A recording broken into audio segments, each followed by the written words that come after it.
Yo creo que te lo revela, ¿no? Y eso se lo dijimos en la interpelación. Nadie está cuestionando los resultados de su gestión, que además son resultados de la policía. Pero evidentemente si le pretendemos atribuir la responsabilidad de todo lo malo a un ministro, sería mezquindad no reconocer las cosas buenas que se hacen también como parte de su gestión. Eso, digamos, como regla, la captura, por ejemplo, de Benedicto. El problema es las formas que él ha utilizado de manera tan cotidiana y con un aparente resultado inicial, porque la gente por primera vez veía trabajo y no ministros que decían que estas eran percepciones, sino que ya iba hasta el otro extremo de que estábamos más o menos pues, con el ejército en las calles. Y lo que él ha revelado hoy es una parte de su personalidad que es la que genera este tipo de conflictos, de dobles interpretaciones, ¿no? Lo que ha pasado con Andahuaylas y Cusco, la pequeña confusión, pasó con Yeso y Coca, pasó con 25.000 y 50.000, pasó con... O sea, la ligereza con la que se expresa, con ganas de hacer las cosas, eso yo no lo voy a cuestionar, revela poco control. Y esta mala administración de sí mismo repercute en una mala administración de su gestión. En esto hay que ser muy prudente. Pues, y además mezclado con figuretismo, consíganme las cámaras, ¿no? Y mezclado con humillar a una persona que no se puede defender. Lo dijo el general. A mí me enseñaron a llamar la atención en privado y a felicitar en público. No voy a negar que a veces en medio del estrés hago todo al revés y me da una vergüenza porque soy consciente que quien depende de ti es a quien tienes que tratar mejor, porque el respeto no se gana con un cargo, ni se gana con una resolución suprema. El respeto te lo ganas día a día con tu trabajo y con tu conducta. Y si una persona que es un subalterno no te contesta, no necesariamente es porque te respeta, es porque necesita la chamba. Y entonces comienzas, esa es la del chifa, ¿no? No te metas con él porque después, claro, es la del chifa. Entonces uno en realidad lo que tiene que saber es que las personas que más respeto merecen son las personas que dependen laboralmente de nosotros, porque la única manera de que nos traten con sinceridad y con verdadero respeto es esa. Yo creo que acá hay abuso de autoridad.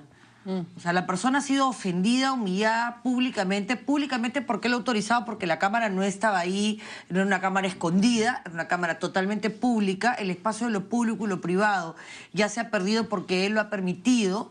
En figuras públicas el espacio de lo público y lo privado también es muy pequeña, con lo cual uno tiene que saber que eso es así.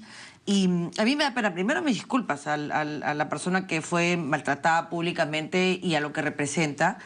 Y luego que no se confunda, se pueden hacer bien las cosas y eso hay que exigirlo, y si el resultado de esta gestión es bueno en algunas cosas, bueno, eso se puede copiar.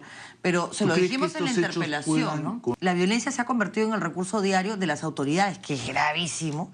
¿Y qué te revela la violencia? Incapacidad. Porque la violencia físico-verbal es el recurso del incapaz, del que no puede utilizar argumentos para combatir ideas o para combatir mensajes. Entonces, ¿qué hago? Agredo al mensajero, lo insulto o le quito autoridad. Y ese es el recurso de todos los días. Y los ciudadanos y ciudadanas se dan cuenta. Eso da risa, no da rédito político.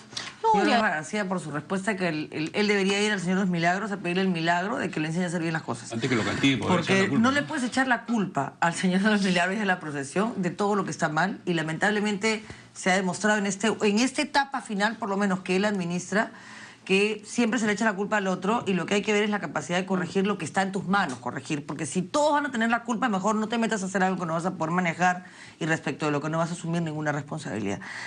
Pocas cosas en el Perú unen tanto a la población peruana como la procesión del Señor de los Milagros. Pocas cosas. Primero, más respeto. Cuando te refieras a... Primero, más respeto. Y no solamente te hablo de Lima, que quien va a la procesión y camina a la procesión y acompaña a la procesión es el único... Hablaba de ser humano, pero es lo único que nos unifica y nos puede hacer caminar todos juntos si no te ofrecen a cambio un polito ni un gorrito. No. Es simplemente fe. Y lo que nos da el Señor de los Milagros es algo que no hemos sido capaces de canalizar los políticos ni nadie más, que es esperanza. Porque la gente va y llora y pide por aquello que necesita y agradece y se moviliza y camina. Entonces, ¿sabes que los carros? Adaptémonos, pues. Respetemos eso y las autoridades diseñemos planes. Todos sabemos por dónde va a ir, todos sabemos que va a ser un caos, todos sabemos que vamos a llegar tarde a nuestro trabajo. Salgamos más temprano, respetemos al otro, la devoción del otro, el dolor, lo que sea que va a pedir, y como autoridades hagamos prevención. 1000 formas. Si tú te sientas y diseñas planes, 1000 formas. Ayer yo llegué a 11:30 de Quito, de Loreto, y hemos ido con un grupo de amigas con las que vamos hace 14 años a la procesión a La Soga. ya palos, ya sabemos dónde hay que agarrarnos para que no nos empuje la soga, ya más o menos, todos conocemos, los que vamos en la procesión sabemos, hay quienes acompañan la procesión por atrás, hay quienes se sientan a mirarlo llegar al Señor, hay quienes... ¿Qué cosa es la soga? Perdóname. La soga es lo que rodea al Señor de los Milagros. O sea, dentro está el Señor de los Milagros y están las cuadrillas, están las señoras que acompañan al Señor de los Milagros y están al costado hay una soga para protegerlo. Está todo organizado, cada cuadrilla cambia a otra cuadrilla, aquí nadie se atropella. Nadie se mete donde... Siempre hay los que están a los costados que quieren verlo de cerca. Yo estoy en ese grupo. Y entonces lo que hacemos es, claro, nos arriban, entonces tratamos de no... Todos respetándonos los unos a los otros en esta masa humana que te traslada, ¿no? Donde la fe del otro te acompaña. Porque hay llanto, hay alegría, devoción. En fin, hay devoción. Canta cada quien lo que se le ocurre, salvo cuando se canta la canción del Señor de los Milagros, que todos cantamos juntos. Y lo que tienes que hacer en ese momento es entender que vas a tener que caminar. Nadie que vaya piensa que va a poder cuadrar al costado y bajar. Todos sabemos que tenemos que caminar 2 o 3 horas. Ayer yo estuve en Wilson, en el Riviera, serían la 1:30, 2 de la mañana.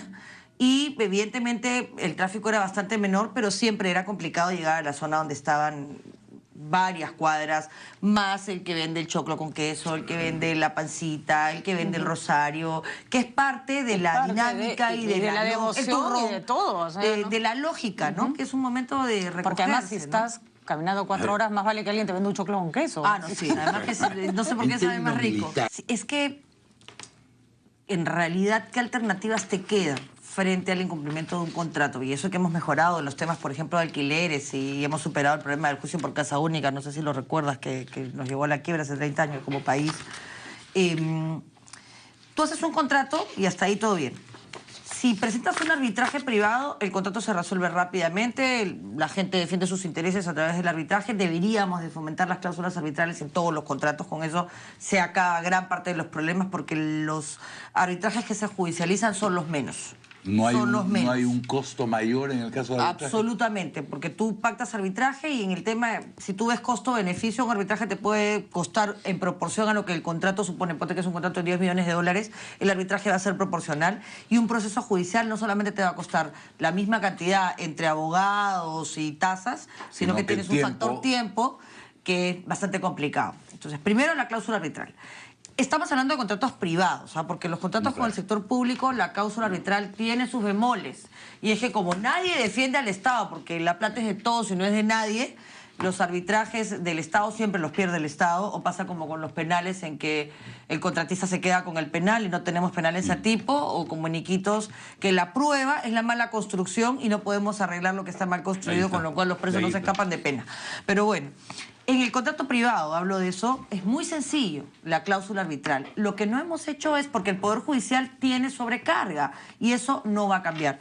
Pero también me preocupa el puesto 87 en los temas de permisos y licencias de construcción, que revela trabas burocráticas constantes, procesos que la poca credibilidad de la palabra o el valor de la palabra que tiene nuestro país ha reemplazado lo que en el mundo son declaraciones juradas y sanción penal al que miente por 500 papeles que retrasan, generan sobrecostos. Y en Colombia inclusive se ha tercerizado. Totalmente. Colombia, ¿no? Entonces Colombia ha superado todo su problema de crisis política de tantos años que ha afectado, por supuesto, la inversión y el crecimiento con eficiencia en gestión pública. ¿La Comisión de Economía? Ahí es interesante la pregunta. Mira, ¿no? Los problemas de gestión en nuestro país se dividen en 2, y eso lo sabe usted que ha sido ministro mucho mejor que yo. Falta de voluntad política, pero un ejecutor que sabe lo que se necesita hacer, lo quiere hacer. Y, no sé, cuando tú sabías, desde que empezaste tu carrera militar, lo que necesitabas para hacer bien tu chamba. Entonces la pedías y nadie te hacía caso porque nunca llegabas hasta arriba. Ese es un primer tipo de problema. Y el segundo es voluntad política, incapacidad absoluta del gestor, del que atiende al ciudadano o al usuario con eficiencia. Falta de capacidad de implementar. En este tema la municipalidad cumple el rol fundamental y las municipalidades tienen que ser capacitadas. Si no capacitamos al funcionario público para que te atienda como debe ser, el Congreso puede dar 40 leyes. Yo creo que no es un tema de leyes, creo que es un tema de levantar trabas. Y a veces, Marisol, de sentido común. Ah, pero por supuesto, a veces no. El 90% de las veces es sentido común. Esta vez debo reconocer que ahora uno en el aeropuerto se tiene que identificar como 3 veces, más o menos, antes de llegar a la sala de embarque. No, antes era... Desde el policía que te espera en la puerta que no sé qué controla, pero, ya pierdes el vuelo. Así es. Esa debería ser, será que es mi manera o nuestra manera como partido de ver las cosas. Promover inversión genera trabajo y creo que el trabajo es la única manera justa de distribuir riqueza. Así es. Entonces, si un Estado no es capaz de generar un clima que facilite la inversión y, por supuesto, supervisar que los derechos laborales, que se respete el medio ambiente, que se respeten los derechos humanos, terminas teniendo un Estado generador de empleo. Cuando la Constitución dice el Estado tiene la obligación de generar empleo, no es crear puestos de trabajo en el Estado, es generar inversión que genere trabajo y trabajo digno, ¿no? Así que a mí, de verdad, en medio de todo, yo sí estoy muy contenta con que estemos en un ranking, en una posición expectante. Por supuesto. Creo que debiéramos de revisar por qué no estamos mejor y ver lo que ha señalado el general, las buenas prácticas que hacen que otros países nos ganen y comenzar a corregir uno a la vez. ¿Saben cuál es el sistema que ha recibido? El Estado ha decidido ahora hacer un bono para la gente que hace su trabajo. Yo estoy indignada con el tema. ¿Cómo funciona la cosa? Si una municipalidad cumple lo que tiene que cumplir para que el gobierno central, por ejemplo, haga llegar las chispitas para combatir la anemia, entonces se le da un más presupuesto, que es un bono de reconocimiento. Por cumplir tus funciones. Entonces yo dije, oye, pero si ya le paga su sueldo por hacer su trabajo, si no es su trabajo, denúncialo. Claro. O sea, una acción de cumplimiento, mételo preso. ¿Por qué no? ¿Por qué lo premias por hacer su trabajo? Para que cumplan lo que te corresponde hacer. Y en todo caso, mi general, si lo vas a premiar por hacer su trabajo, sanciónalo por no hacerlo. Así es, así es. O por hacerlo mal, ¿no? Pero ahí estas... Ponle una meta. Yo creo que, aparte de los comentarios que ha hecho el general, uno de los problemas que tiene nuestro país en este momento es que no tenemos la investigación desde el punto de vista científico que se tenía antes. No somos parte de Europol, Colombia sí es parte de Europol, por ejemplo, y no manejamos información como esta, que debiera ser el hilo para descartar y decir, no, esto es una casualidad, el señor se enamoró de una peruana, en fin. O sí, esto está vinculado a una red. Pero claro, cuando haces público una noticia como esta, la posibilidad de hacer seguimiento o de lo más importante, la inteligencia para hacerlo, no tiene que ser pública. En el momento en el que todo el mundo sabe que estás investigando, esa investigación no tiene ningún destino, ¿no? Muy probable, ¿no?